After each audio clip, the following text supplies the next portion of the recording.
Now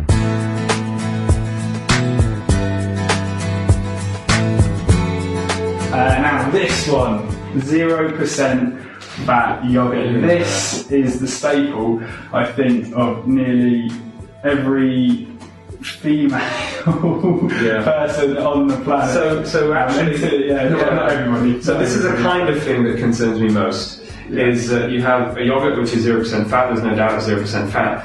But what have they put instead of the fat? What else is added in there? And looking at nutritional labelling here, per actual pot, there's 16 grams of sugar, which is equivalent to 4 teaspoons. Now, a small proportion of that will be lactose, and that isn't the issue. But the added sugar is really concerning. Currently, unfortunately, the food industry do not declare how much sugar is added to food. And added sugar has no nutritional value whatsoever, and at the very least contributes to extra calories you don't need. Certainly, we know there is a linear relationship with every little bit of sugar increasing tooth decay.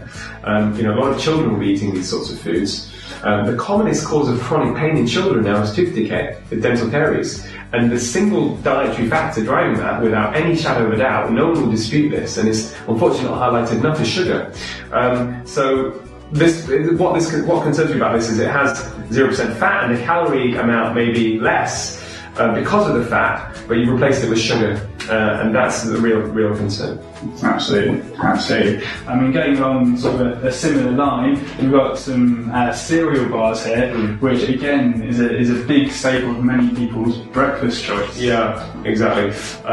So these particular cereal bars here, so if we look at the per bar, and these bars are not particularly big, so I suspect people won't just maybe have more than one. You've got about 4.3 grams of sugar in per bar, which is 1 teaspoon. To put it in perspective, really, although the current nutritional labelling in the UK is outdated, and I'm not going to go into a lot of detail on that, American Heart Association actually set limits for how much sugar one should consume per day.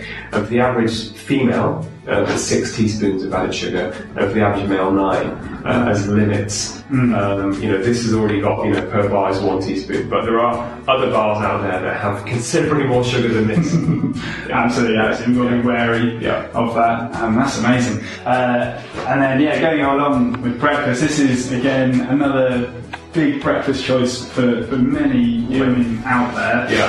Saying that it's less than 2% fat. Yeah, and there's no doubt. The fat content is lower, but the question is how much sugar is in this.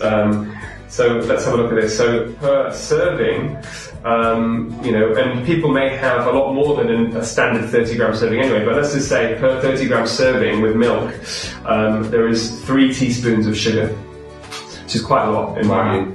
So if you start the day, if you start the day, if you start the day having quite a lot of sugar, we know also that sugar also has, there's biochemical evidence to suggest that added sugars interfere with the body's ability to feel full. And what happens is you end up, consuming more later on, and probably feel hungry more quickly. And certainly, in my own experience, and I used to have these sorts of cereals, Special K. I found actually that I was feeling, I'd maybe have my breakfast at 8 o'clock in the morning. By 10:30 or 11 o'clock, I was really hungry again. Having cut out the sugar completely from my breakfast cereal, and I personally have porridge with no added sugar, and with nuts, I can keep going to about 1:30 without feeling hungry at all. And that's despite going to the gym in between.